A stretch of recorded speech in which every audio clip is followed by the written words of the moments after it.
Hello guys and gals, me Mudahar, and about a week ago we had actually looked into one of the wildest internet stories in quite a long time regarding Chris Tyson and by extension the group known as MrBeast, that entire organization, the largest channel on YouTube sporting over 300 million something subscribers. And of course it was a massive scandal that rocked the internet and in fact our entire platform at YouTube to its complete core. A story that involves a creator from one of the largest teams on the platform allegedly engaging in some unsavory, inexcusable behavior untowards minors. Now, since then, a lot has actually happened, and if you don't have any idea, I'd highly recommend you go check out a video I made 6 days ago titled MrBeast Has Some Terrible Friends. I think the entire title and everything is pretty self-explanatory. July 22nd, 2024, a user known as Dogpack404 uploaded this video on X or Twitter, whatever you want to call it, with the tag, "I worked for MrBeast. Ava Chris Tyson is the tip of the iceberg." But it really took one person who worked at MrBeast's ViewStats organization known as Chucky eventually come out and say, "I quickly want to debunk some of the information in this video. Since the guy who made it was on my team, it's my decision to fire him for erratic behavior. He worked at the company for less than a month and wasn't an employee for most of the videos he mentions to have a knowledge on." So of course directly referencing Dogpack404's 3 million viewed video right on YouTube. So obviously this video kind of struck it off, went viral, and pretty much became a solid serious hit piece on Jimmy. And there's a few allegations that I want to cover from this 53-minute long video, part 1 by the way, where there's 3 massive allegations towards the enterprise. For example, allegation number 1. Many of MrBeast's videos are fake, contests are unfairly rigged, and contestants are often undisclosed friends and families of MrBeast's employees or employees themselves. Number 2, MrBeast has run multiple illegal lotteries targeting children. The user estimates they profited over $10 million from these lotteries. And number 3, MrBeast knowingly sold merch with fake autographs while claiming on his website that the autograph piece is genuine, which of course according to this user is fraud in their opinion, and it kind of sounds close to it. Now before we jump into that video in specific and actually look at some of these claims in depth, I wanted to look at another massive situation that broke out. About a couple days ago, a massive Discord leak allegedly happened from Chris Tyson's servers. Somewhere around 500,000 messages ended up actually being allegedly leaked for the world to see. Now this one user by the name of Nathan W. basically posted, "Ava Chris Tyson from MrBeast, massive Discord server leak, chriscott.github.io." And basically this website was timed to come out. It became such a massive thing that there were streams on Twitter, YouTube that were gaining up to around 400,000 something live viewers. Again, I don't know how these things are exactly calculated, but a lot of people were excited to see some of the wildest Discord leaks to allegedly come out. These leaks were uploaded to a GitHub where, again, anybody can download all of these. So for example, you can see bot commands, you can see general chat all the way from 1 to 8, and a full version of the general chat all the way tabulating to 21 something megabytes. Now if you're wondering how this is done, basically using chat exporter tools for Discord servers, you can rip off any entire server you want and basically archive it for the world to see. And one example of it was general chat logs number 5, where one user could actually see multiple individuals typing things out and discussing this matter. Now, for context's sake, there are some censored names, and I believe those censored names belong to minors. Now obviously, when it comes to messages like these, I really do want to say that this is all alleged. I have no way to confirm these messages, and of course, if you've ever been watching my content when I cover serious situations like this, you know that my barometer of believing a message really means if I can actually access the server and refresh things on my own. It's why I strive to actually capture my own footage, so when I do show it on my channel, I can actually sit here proudly and say, I'm not afraid of any legal backlash, because what I've recorded is absolutely true and honest. But in this situation, this actual Discord rip was corroborated by one of the initial victims in the situation, Lava, who ended up saying, based on the recent screenshots and messages, I would like to say a statement about the Discord. This was 5 or 6 years ago, and I thought I had a good memory of the situation, but I was wrong. After reading the chat logs, the stuff was inappropriate and wrong. I spoke based on my memory of the situation, and I still do not remember these conversations, but they definitely happened. These conversations should not have happened with people at the age I was at the time. I strongly condemn them, and I still believe I am not a grooming victim, but these conversations should never have happened with me and any other minor in the Discord. Now, it's obviously, wild, and it's crazy to see that there is some retraction in how this person originally handled this. Obviously, they admit that these messages we're about to look into should be condemned, should never have happened. And it is kind of tough when you come across somebody who says they're not a victim, but at the end of the day, when you are a minor exposed to adults speaking in derelict, disgusting ways, ultimately, no matter what, you still are a victim of something. And I think it's absurd to say otherwise, but obviously this is a touchy subject. They also say that they've seen the leaks, and while not as nearly damning as everyone thought they would be, there's a few individuals in the leaks who deserve to be investigated. One, named Milk, who is an IRL friend of Chris and the same age as them. Was someone mean, and I'm Brain Freak, of course the person who linked to this actual leaked Discord messages, grew to despise, and I'm sure he will agree with me on that. He was a disturbed individual, and we fought tooth and nail with Chris to get him banned. Which did eventually happen, and I encourage you all to read them thoroughly. So while these people are discussing this whole situation, I think it's time to rip the band-aid off and look through some of the more disgusting things.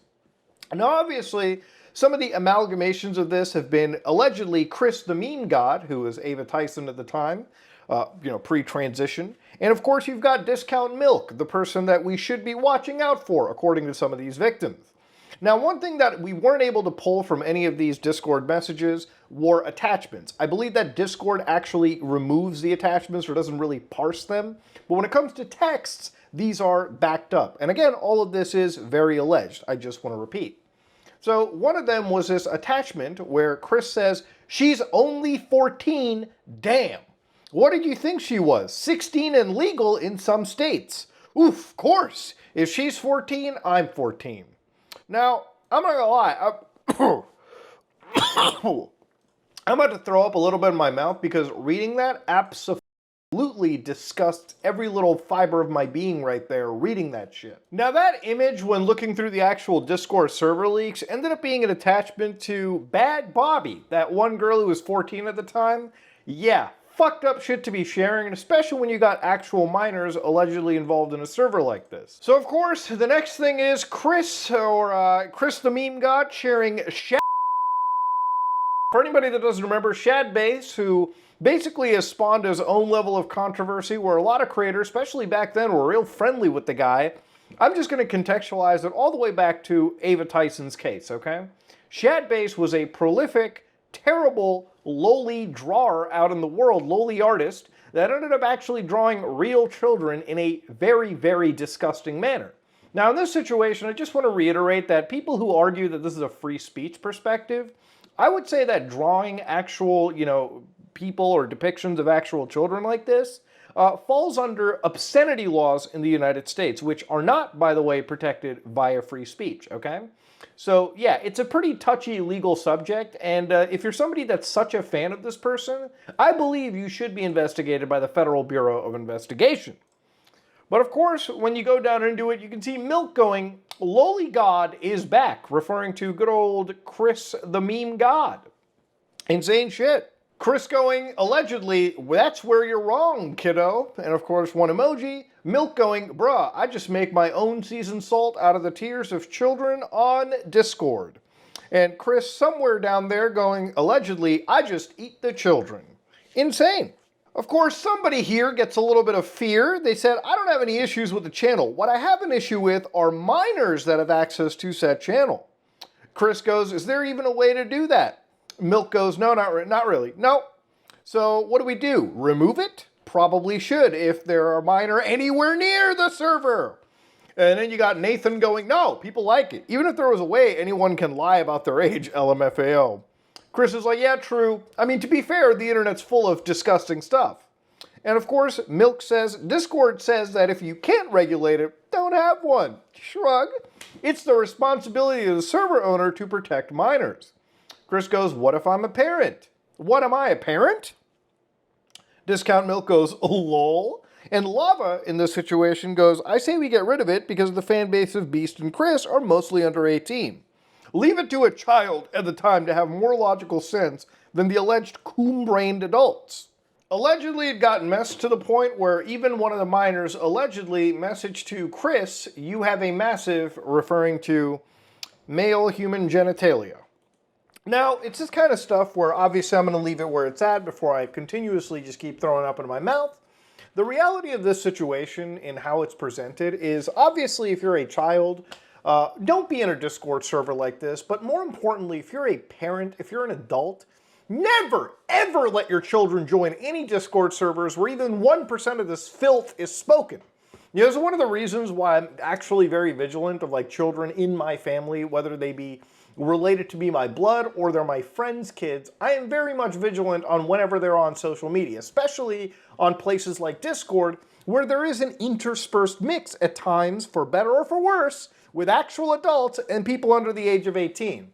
This kind of shit for happening allegedly by one of the largest, or at least in the proximity of one of the largest channels on the internet with a very heavy kid fan base, is something that absolutely should never have happened, and it's something that should have been watched out for, and it never should have gotten to the point where people are allegedly picking through the bones of these Discord messages. Now, obviously, since then, there's been more stuff that has come out. For instance, allegedly, Nathan W. had the NSFW logs from the Tyson server, which apparently they did not have at the moment. They misinterpreted and didn't validate the information before making statements. Now, obviously, some have speculated that maybe there was a payoff, but I think we're getting into the point of conspiracies. Now, obviously, at this moment in time, ladies and gentlemen, it is wild to see this situation blow up the way that it is. But I don't want to stick around this Ava Tyson stuff longer than it already is. I think until a third-party investigation happens, and God, I hope something comes out of it, it's probably more ideal to look into Dogpack 404's video that had those 3 massive allegations we looked at. So Dogpack 404's video pretty much becomes like a modern-day content cop where they go through a lot of older MrBeast videos and cover across those serious allegations.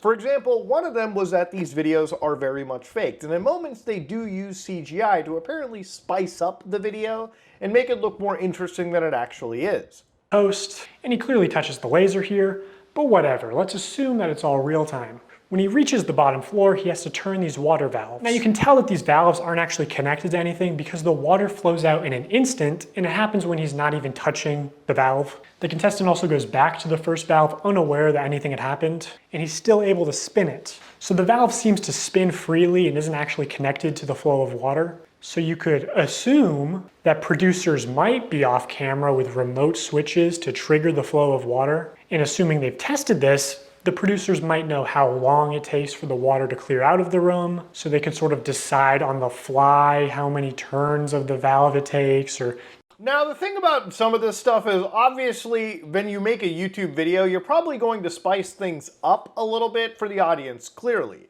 So whenever you have like things like CGI or more, interesting scenario, especially when this is kind of filmed like a lower budget version of Survivor, a television show for, again, the YouTube audience, where it is reality TV based in a way, you're probably going to expect some sentence enhancers, right? Some spicy moments in the video that keep people watching. At the end of the day, this is a YouTube enterprise, and the entirety is to get people watching a video from the beginning all the way to the end. Now, obviously, in other situations, obviously, as we have seen in this, there were other people who apparently were close to MrBeast, allegedly being hired in this situation, that weren't entirely random. And while the receipts provided by this person ultimately have to be countered by the MrBeast company, that she's your hiring manager. I actually recognize a lot of people in this video, including Jimmy's own girlfriend. So yeah, the random subscribers you see in challenges are actually never random. They're almost always local to MrBeast, and oftentimes friends and family of MrBeast employees, or just the employees themselves. And when they do pull someone from outside of North Carolina, it's usually somebody who's in the industry. It's all these things, when added together, ultimately lead people into thinking these challenges are not exactly challenges, but rather money-making ventures that ultimately aren't exactly meant to be for giving back. It's just meant to be enticing, exciting videos that ultimately do not really give back randomly to people, allegedly in this situation. But I want to look at one case that was brought up in this video when it talks to a creator known as Rosanna Pansino, who is actually somebody that alleged to be a winner or close to the winning pool in a hide-and-seek tournament that they had, but was ultimately cut down, allegedly, in replacement of Logan Paul, a much larger creator. But it's not. If they were having problems finding people, they can see kind of what area you're in. And they came to my area many times, and I was in the smallest cupboard. They had like big ones, medium ones, and small ones. I contorted this little 4'10" body into the smallest space, and I was in there for hours. And they didn't even open the door because they were like, a person can't even fit in there. So they went in there and they opened all the cabinets, and my heart was like, oh, they're gonna find me, they're gonna find me. And then I could hear them saying, like, she's not here. I don't know what you're talking about. Like, she's not here. The other thing that they said is absolutely no climbing in the air vents or the ceiling. And they said it's because they do all their wiring in the ceiling. So I am up here. Okay, I feel good about this spot. If it was held accountable, especially because this was a YouTube original production, Zach would have been eliminated for cheating. He broke the rules, and guarantee you, if I climbed in the ceiling, MrBeast would eliminate me. Now, at the end of the day, if this is entirely a true statement, then yeah, it is obviously shitty that a game that is hosted where there is an actual cash prize in this situation, even if that money is meant to go to the creator or is ultimately meant to be donated through the creator, the cash money present makes it a little bit sketchy. And one of the things that was brought up by Rosanna that actually caught my interest was that it was a YouTube, premium production. Now, to understand, one of the things that really piqued my head in this situation was the television show Survivor. Now, for anybody that doesn't know, Survivor is one of the longest running reality television shows out there. And throughout its entire run, there's been some controversies where it's been alleged that producers have deliberately, messed with the odds on the show to make a spicier production. But ultimately, because of the cash prizes and the fact that it is a technical game show from my understanding, and please correct me if I'm wrong, it was because of that they ended up getting sued over this in court. And while the actual results have been mediated in the background, it is something to raise awareness to. Earlier in the show, there was one individual known as Stacy Stillman. Now, of course, in this entire case, one actual lawsuit that actually happened all the way back in February 6, 2001, when it was at least reported, one of the Survivor people, Stacy Stillman's lawsuit, ended up going against CBS. And of course, the action, which we're going to read here, arises out of the unlawful and fraudulent administration of a contest known as Survivor. The nationally broadcast television show Survivor was a so-called reality game show where a group of contestants inhabiting a tropical island were to cast votes to eliminate one by one other contestants, and a sole contestant remained. The producers of Survivor engaged in a scheme for the purpose of prearranging or predetermining its outcome by influencing, persuading, or intimidating contestants to cast votes for certain of the contestants. The unlawful scheme resulted in a premature expulsion of the plaintiff contestant, defrauded her and the viewing public, and altered the ultimate outcome of Survivor. Accordingly, the plaintiff of the former Survivor contestant, Stacy Stillman, seeks damages and restitutions on behalf of herself and the general public for the defendant's violation of law as alleged herein. So basically the allegation was that there was some serious fraud that happened, right? If it's a game show, you expect things to be fairly held. And of course, one of the things is I wanted to look at the actual laws regarding it. So according to RC, or Riverside County Law Library, illegal game show practices for 500. According to this, of course, somebody had written, the actual, person writing this, wrote Survivor, Big Brother, Amazing Race, Iron Chef, and RuPaul's Drag Race are some of the most watched reality competition shows. Apart from their personal enjoyment of the shows, what piqued their interest in writing this post was keeping it real, how the FCC fights fake reality TV shows, with something known as 47 USC 509. So what is actually said here is this came to be codified during the infamous quiz show scandals of the 1950s. So basically what it came to was that the quiz shows back then, so for instance the $64,000 question and 21, were actually apparently rigged to boost ratings. And evidence was shown that the producers would often prep contestants with answers and coach contestants to conceal deceit while they were playing. Congress had to actually step in and amend the 1934 Communications Act to outlaw the rigging of game shows. So that same law in the year 2000s, when it came to legal commentators and scholars, they basically said that shows like Survivor should be held against the same standard by 47 U.S.C. 509. So when it came to this specific case, from my understanding, what should have been a slam dunk actually wasn't. The case itself was settled outside of court for an undisclosed amount. And legal scholars have noted that the narrowly tailored language of 47 U.S.C. 509 only covers reality competition shows that challenge contestants using intellectual skills, knowledge, or chance. And these would be games like Jeopardy, Wheel of Fortune, or Who Wants to Be a Millionaire. Now again, here's the thing. The law is different depending on how you run a show. And you can read this on Cornell's law school right here when it comes to 47 U.S. Code 509. Now, the thing about it is obviously I'm not a lawyer, and the reason I'm going through this is because it sounds eerily similar to something that could happen with MrBeast's show. Now, being the fact that these are YouTube videos, this is not something that is necessarily being broadcast on live television. So, if it's just somebody uploading a YouTube video, maybe they can kind of bend the rules and get away with it. But when it becomes a YouTube production, or as we'll look later, a Las Vegas-based production with Amazon regarding the Beast games, it becomes a bit of a different story. Can you necessarily alter the events of a show if it's even allegedly happening by MrBeast? It's one of the things that I really wish that they had 100% responded to as this video had come out 4 days ago. Because this can be a serious problem for MrBeast down the road if he decides to get into television or big streaming services like he already is with Amazon. If he's running a game show or a reality competition show like this where there are possible games of chance or games of intelligence. Imagine if he hosts like a trivia tournament and it turns out maybe there was some prepping behind the scenes. Does he start falling underneath this US Code 509 where he can legally be held liable by the FCC or any broadcasting wing? So again, I'm not a lawyer, and I really wish that the actual lawyers of YouTube would really look into it and see if this same kind of law would even apply to a YouTube video or online production or even a streaming platform.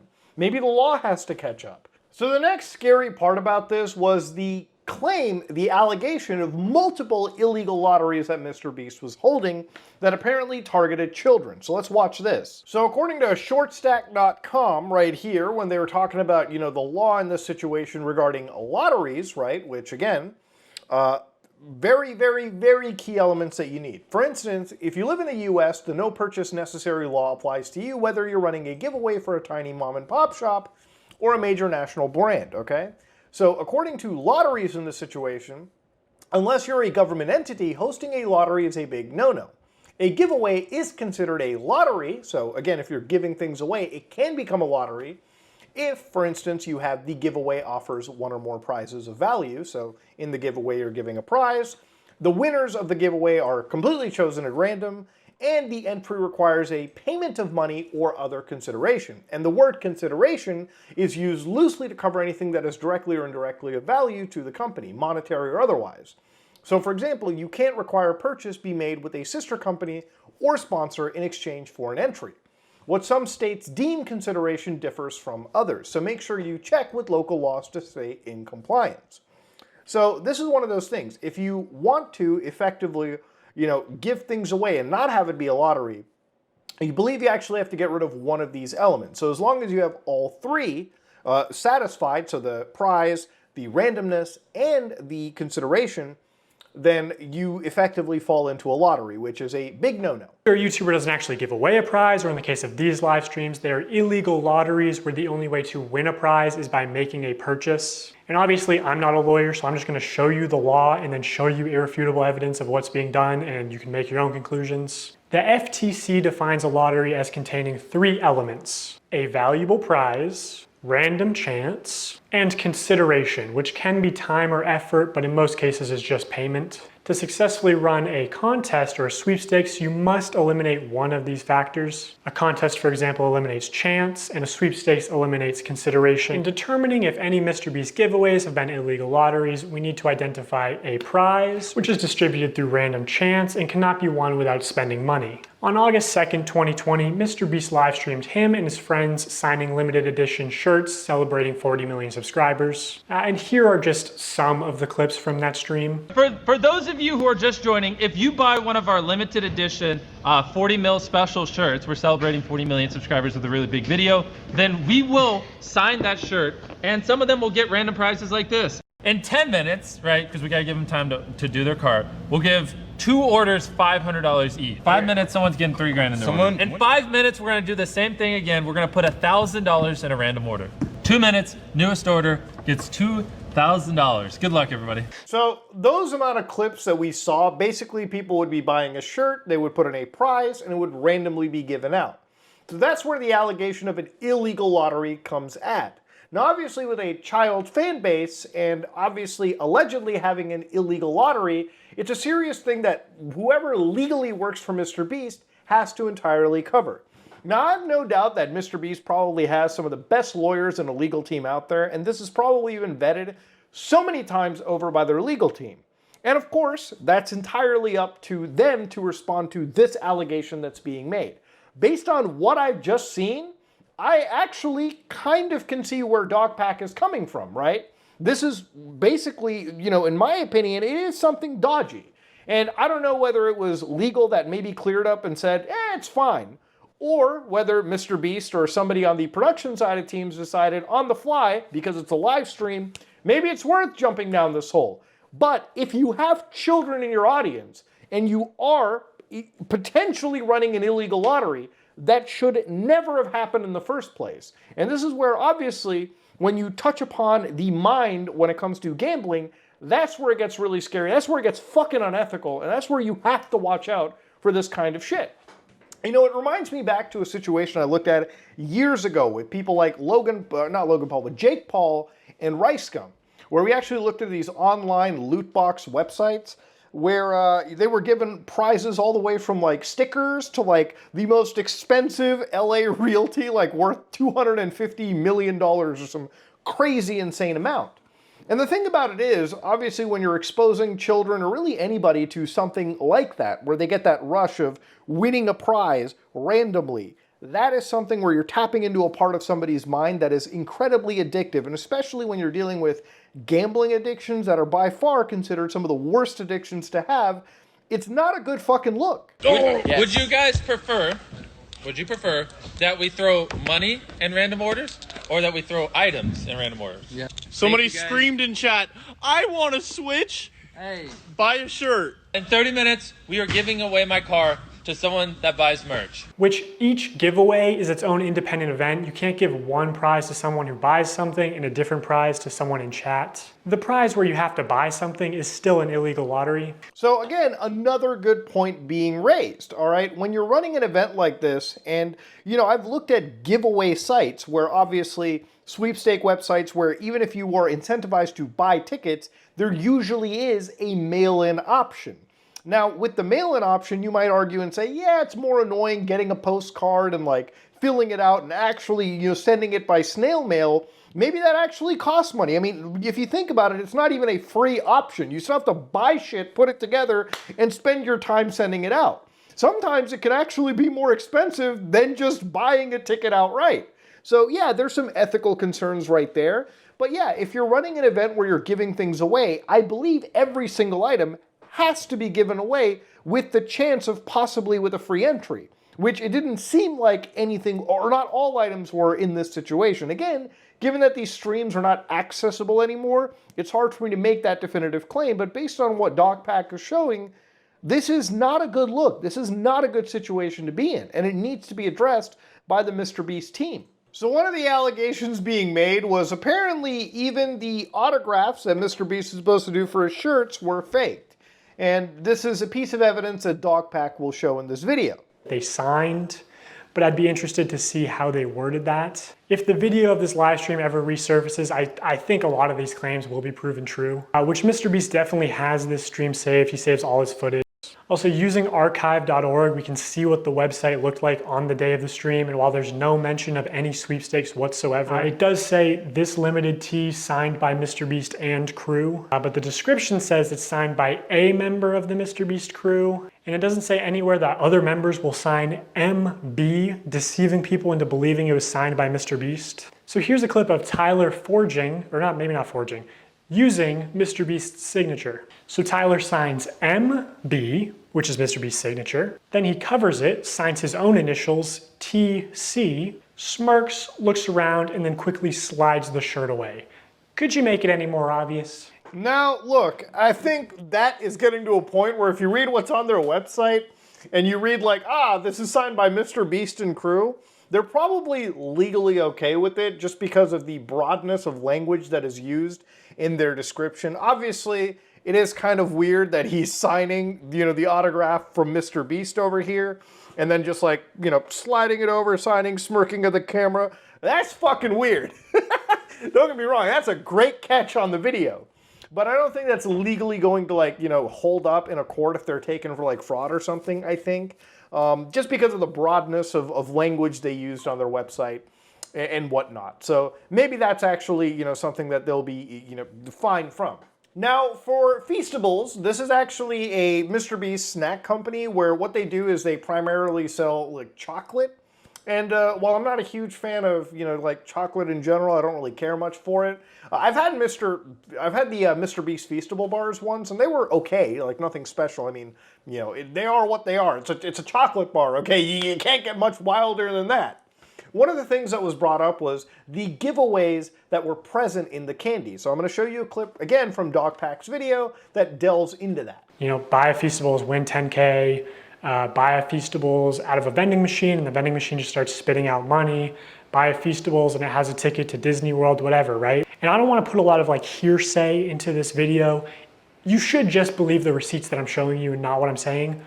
But I swear to God, I said to somebody at the company, and Celebrate our launch of milk chocolate and sea salt, we went out and we bought 10 Teslas, loads of cash, and all these prizes you see on the screen. And prizes aside, unlike Hershey's, these bars only have 4 to 5 ingredients and just genuinely taste good.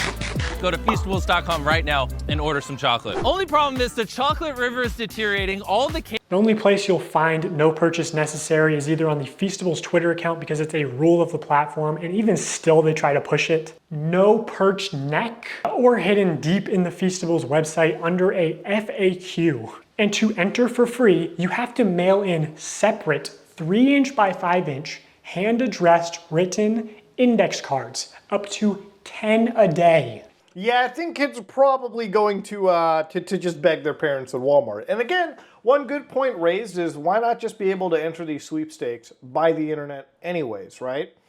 Through some form of internet-based verification.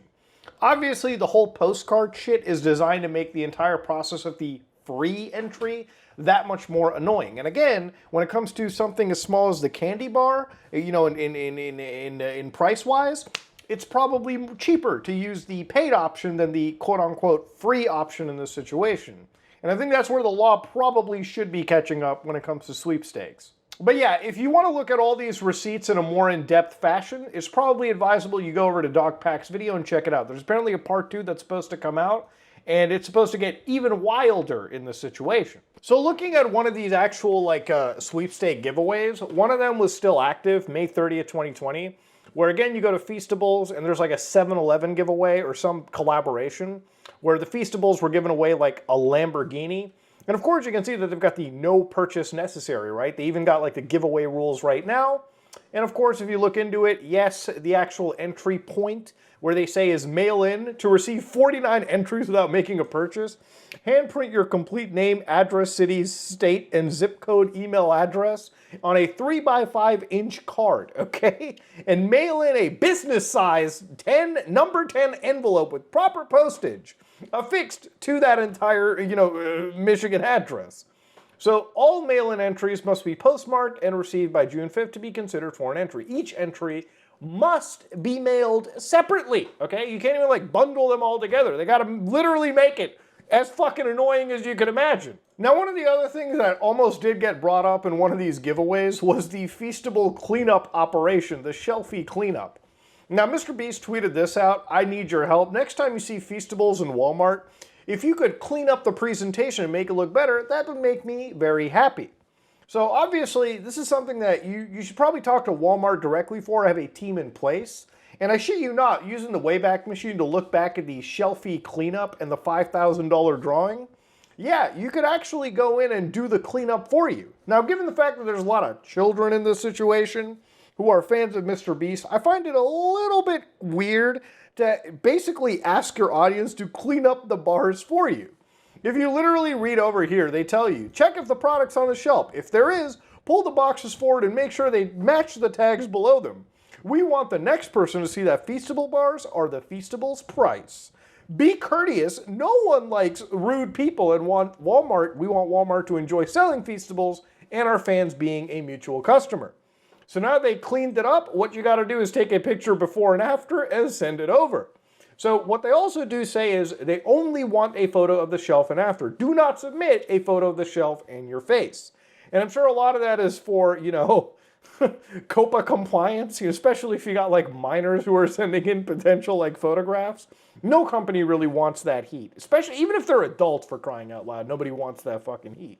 I think your fellow Arab probably said it right. People are going and punching the boxes and taking before and after pictures. I'm pretty sure that might actually be the case, to be honest. This stuff is, I can see when money is on the line, things can get real wild. But again, this is just one of the things that came up, and I personally thought it was a little bit too weird to really let go. Now, of course, going back to the one point of MrBeast faking his possible games, one of the things that is coming up is the MrBeast Beast games that are being shot in Las Vegas. So according to the casino.org, okay, Vital Vegas, yeah, because you know Vegas is all about that gambling shit. It's an upcoming reality competition show where 1,000 contestants will compete for a $5 million prize. Now, according to this situation, this is them working with Amazon Prime Video, okay? So at this point, it's gone beyond just online video production. We're getting into an actual broadcaster in this case, who are making real big hit TV shows like The Boys, okay? It's crazy shit. Jimmy's gone wild in his quest for, you know, internet popularity. He's made it. He's actually gone so mainstream, it's not even funny. So allegedly, according to Vital Vegas, these are the people that are like lined up and ready for this operation, right? They're like dressing in garbage bags or something at the actual plaza in Vegas. Now, throughout this whole situation, what's apparently come out, and this is a little bit more alarming, is apparently the people that are actually competing on the show allegedly have been passing out, came with broken bones, and various other injuries. Rosanna Pansino, the individual who initially called out MrBeast for a hide-and-seek kerfuffle, ended up coming out with apparently alleged, you know, confirmations from the fucking people competing in the show actually sending her messages about getting injured. And apparently there's like over 5, maybe 10 people that have come out allegedly speaking to her. So read some of this. One of the actual accounts was, it was really bad. People were having seizures because they were not getting medication, even though we were promised we would. And it was 100% rigged. They presented it as though the game would be like Squid Games, basically a type of game show where all the games are an even playing field. And that was not at all the case. All the games were about speed and strength, so only the young athletic males were at an advantage over the women and elderly people that were casted. To make things worse, men started realizing that they could take out the women without being eliminated. The guys started tackling and hitting women. 2 girls were tackled and passed out on the field and dragged off to continue filming. Another account said we were given maybe 400 calories a meal and only fed every 12 hours. Food would run out and people would fight over, steal, and hoard food. Water was scarce and kept running out as well. I had to sit with a bloody pad for 2 days before I could get undergarments and my reusable pads because I'm allergic to regular pads. We were also sleep deprived, only allowed to sleep 3 to 4 hours. We all slept on the floor of the stadium in a $10 sleeping bag. Another account said they offered anyone who lost $1,000 to sign away their rights to join any kind of class action lawsuit of any kind. I didn't sign, so I did not get the money. After the article came out and things started blowing up, they called everyone back and decided to offer an additional $1,000 per person to make up for any inconveniences. Look, at the end of the day, what happened with Chris Tyson was just a wild situation on YouTube that unfortunately, you know, will require a third-party audit to completely clear. And while MrBeast and the company say so, I personally never really see these third-party audits really address any key concerns. I've never really seen a third-party audit come out and go, oh fuck, shit is really wrong at our office. Uh-oh, SpaghettiOs. So yeah, if this Las Vegas stuff is true, this needs to be addressed. And honestly, I could see Amazon, I think Amazon needs to be discussed even more in this entire situation. Now going back to Dogpack's video, one of the people from MrBeast's team actually came out and wanted to debunk this stuff. And they debunked claims like, you won't get in a video unless you're family or friends with someone that works at Beast. The train track was CGI, the bus wheels are CGI. Raccoon was a paid actor, Island cost more than $1, he moved into a mansion 2 months before being in a video, the wink was added in post, revenge storyline was added in post. Not only were the results of this video completely scripted, but the contestants were also not random subscribers. I also think some of the MrBeast giveaways are fake, and while these things, it's cool that you address them, I think the illegal gambling stuff needs to be addressed more than any other point on that list, which is very alarming that it hasn't even been mentioned. These are some of the least egregious claims made in that video. The illegal gambling shit, especially when you got a child audience, needs to be addressed. Now when it comes to the MrBeast, like Chris Tyson, like Discord messages that were leaked, one of the scariest aspects of it is the fact that potentially MrBeast might have unfortunately been involved in that server. So according to this one user, it doesn't matter. Basically what they said was a couple of those posts from the Discord leaks apparently referenced Jimmy in this situation. One of the users was called MrBeast, who shared a YouTube channel belonging to Daniel Bregoli, or Bad Bobby. So down the road over here, what they said, the account that posted this had its user IDs leaked in the chat logs. The account had Chris's friend role. Keep in mind, user IDs never change, even after you change a Discord name. And all this is allegedly, brought up by this. So one of those numbers is MrBeast, number 6451. So you got the actual Discord user ID right there. So with that information, 24753562, what they did was they actually looked it up through a tool known as Discord Lookup, where you throw in a user ID and it gives you an alleged name. The name in this situation was Jackin' the Goat, an account made back in 2016. So the account used to own the server before the account the community notes mentioned took over. Archive here. And yeah, according to this situation, based on this archive stuff right now, owned by Jackin' the Goat, MrBeast Gaming, a server that apparently had 471,000 members, as was archived on 28th July 2024. So that account, according to this video, actually allegedly had real actual links to it. So real actual connected accounts, like actual YouTube accounts. So what they did was they looked up that Jack Keen account, Jackin' the Goat, and they found out that, yes, that account actually had the MrBeast Gaming channel actually attributed to it, which from my understanding on Discord, you actually have to be able to sign into these accounts to be able to link them on Discord anyways. So if MrBeast allegedly, again, was in that Chris Tyson server, it is even scarier. And that third-party review, I'd be very interested to see what they come up with. Look, at the end of the day, this whole scandal is blown up to a point where there is so much information that's floated in that this video is already an hour long covering it. But at the end of the day, I think alongside, there's a couple things to address. Obviously, if you're a parent or you're a child or anybody, never engage in a Discord server where things are apparently this laissez-faire, allegedly. That's just without saying.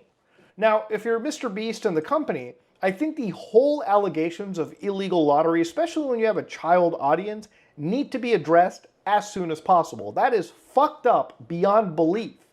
And again, if you're allegedly faking your entire games, to the point where now you're operating in the mainstream with big production partners like YouTube and Amazon, possibly faking your games for, having a juicy video series is something that I don't know if it's entirely legally possible. It's definitely fraudulent, and it definitely makes me look down on any of these productions and not interested, even if I wanted to watch them. And now that I have this tinge and feeling knowing that whatever I'm watching is not even a real competition, it's just fake shit put together for 12-year-olds, I have no interest in watching it at all. But yeah, this is a wild story, and a lot of these crazy allegations are allegations. I want to stress that. I've said that throughout the video. But down the road, I think what Dogpack has come out with, and what a lot of researchers and a lot of these leaks have come out with, contain some of the most unethical, disgusting behavior I've seen on YouTube. And it's just a shame that it all ties back to the largest channel on the platform. It's not just a bad look for Beast or Chris Tyson, it unfortunately extends to the entire YouTube community. And part of the video that I'm making over here is a little bit of self-policing. I think, honestly, change comes from within the platform. And MrBeast has a lot to really answer for. I'm not even going to get into Chris Tyson because Ava Chris Tyson, I already find that person to be one of the most abhorrent individuals on the platform. And I really hope that they definitely amend or make amends for some of the really disgusting shit that they've done. The only good thing MrBeast has done is cut ties with that sicko, and that's pretty much where I'm going to leave this video. If you like what you saw, please like, comment, and subscribe. Dislike if you dislike it, I am out.